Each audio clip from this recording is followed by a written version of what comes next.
Hello दोस्तों, मेरे channel में आपका स्वागत है। आज की कहानी है एक मजबूर पिता का फैसला। उफ पापा जी, आपने पूरा घर ही गंदा कर दिया। अभी अभी राधा ने पोछा मारा था और अपने चप्पलों के निशान छोड़ दिए। थोड़ी तो समझ होनी चाहिए आपको, आप बच्चे तो है नहीं। बहू रिया के मुंह से ये शब्द सुनकर अनिल जी हतप्रभ से खड़े रह गए। कैसे पुलिस की नौकरी में सिर्फ उनकी एक आवाज़ से बड़े से बूढ़े मुजरिमों को हिला कर रख देती थी, और आज उनकी बहू उन्हीं के घर में इतना सुना रही है।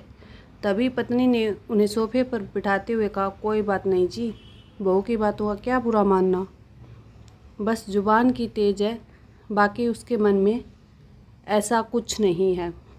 अनिल जी ने पत्नी की आंखों में देखा, जैसे पूछ रहे हो सच में, और फीकी सी हंसी उनके होठों पर तैर गई, लेकिन आंखों के कोर थोड़े नम से हो गए। सोफे पर बैठे बैठे ही सोचने लगे, कितने जतन से इस घर को खड़ा किया था, एक एक दिन का अपने हिसाब से रखवाया था इस घरौंदे का, ताकि सेवा अवकाश के बाद पति पत्नी सुखी सुविधाओं के साथ आराम से रहेंगे। लेकिन आज सारी दुनिया उनके कमरे तक सिमट गई है। कमरे से बाहर निकलो तो कितना कुछ सुनना पड़ता था उन्हें। हॉल के अंदर फायर पिट बनवाया था कि ठंड के दिनों में वहाँ आग के सामने भुनी मूंगफलियाँ खाएंगे, लेकिन मजाल क्या कि बहू कभी सर्दी में आग जलाने दे। कहती थी कि पूरे घर में राख के कण फैलते हैं, फिर वो चिमनी वैसी ही रंगी पुती दिखती थी, एकदम उजली, क्योंकि बहू को वैसी ही पसंद थी।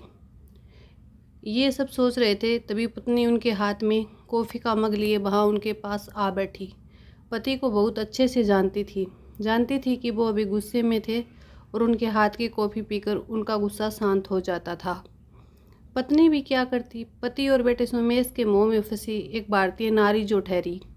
दोनों तरफ बैलेंस बनाते बनाते ही उनका जीवन कट रहा था। कभी बेटे की सुनती, कभी पति की। एक दिन सुबह शहर से लौटने के बाद पति पत्नी दोनों लॉन में बैठे थे। नौकर चाय रख के गया। 2 की जगह 3 चाय का कप उन्हें थोड़ा अटपटा लगा, क्योंकि उनके अलावा चाय सिर्फ सोमेश पीता था और वो उनके साथ कभी चाय नहीं पीता था। उसने उनके साथ बैठना तो कब का छोड़ दिया था, फिर आज तभी सोमेश वहाँ आ बैठा, साथ में चाय पीने लगा, लेकिन अजीब सी चुप्पी। ये वही सोमेश है जो छोटा था तो उसकी बातें ख़त्म ही नहीं होती थी। अनिल जी कितना भी थके हो, सोमेश के साथ खेलते ही थे। उनकी बातें तब तक ख़त्म नहीं होती थी जब तक कि वो उन्हें कहते कहते थक के सो नहीं जाता था। आज अजीब सी औपचारिकता ने अपनी जगह बना ली थी बेटे और पिता के बीच। तभी पत्नी ने उस खामोशी को तोड़ा। सोमेश, अगले महीने ही तो रिया के भाई की बेटी की शादी है ना?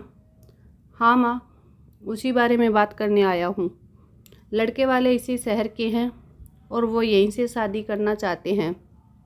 रिया का परिवार शादी के लिए ये घर चाहता है। वो हमारे घर से शादी करना चाहते हैं, इसलिए मैं चाहता हूँ कि जब तक भीड़ भाड़ रहेगी घर में, तब तक आप दोनों दीदी के पास चले जाओ। आप दोनों को भी भीड़ भाड़ से असुविधा नहीं होगी, और दीदी भी इसी शहर में है, तो आप लोगों को कोई तकलीफ़ भी नहीं होगी। आप दोनों का कमरा भी उनके काम आ जाएगा। ये सुनकर अनिल जी गुस्से से लाल हो गए, फिर भी अपनी आवाज़ को संयमित करके बोले, बहू के घर वालों को दूसरा घर दिला दो किराए पर। 10-15 दिनों के लिए हम क्यों शिफ्ट हो गई? पापा, आप बिना गजब करते हो। रिया के घर वाले हैं, हमारे इतने बड़े घर के रहते उनके लिए दूसरा घर देखें। अब रिया ने उनसे कह भी दिया है, अब आप लोग अपना देख लो, वो यहीं आएंगे, कहकर सोमेश एकदम से अंदर चला गया। अंदर से बहू रिया की आवाज़ भी आने लगी। लग रहा था कि वो सब कुछ सुन रही थी और उसे अनिल जी की बात शायद अच्छी नहीं लगी थी। आज पत्नी की आंखों से आंसू बह रहे थे और अनिल जी ने उन्हें अपना कंधा दिया, जैसे कह रहे थे कि अभी मैं हूँ, सब ठीक कर दूँगा। दूसरे दिन शाम अनिल जी शहर से आए तो पत्नी ने बताया कि बेटा बहू और बच्चों के साथ छुट्टी बिताने अपने ससुराल गया है, और बिना बताए अनिल जी मुस्कुराने लगे और बोले, देख पगली, यही बच्चे होते जिनके लिए तू मुझसे लड़ती थी, जिनके लिए जाने कितनी रातें हमने जाग के बिता दी।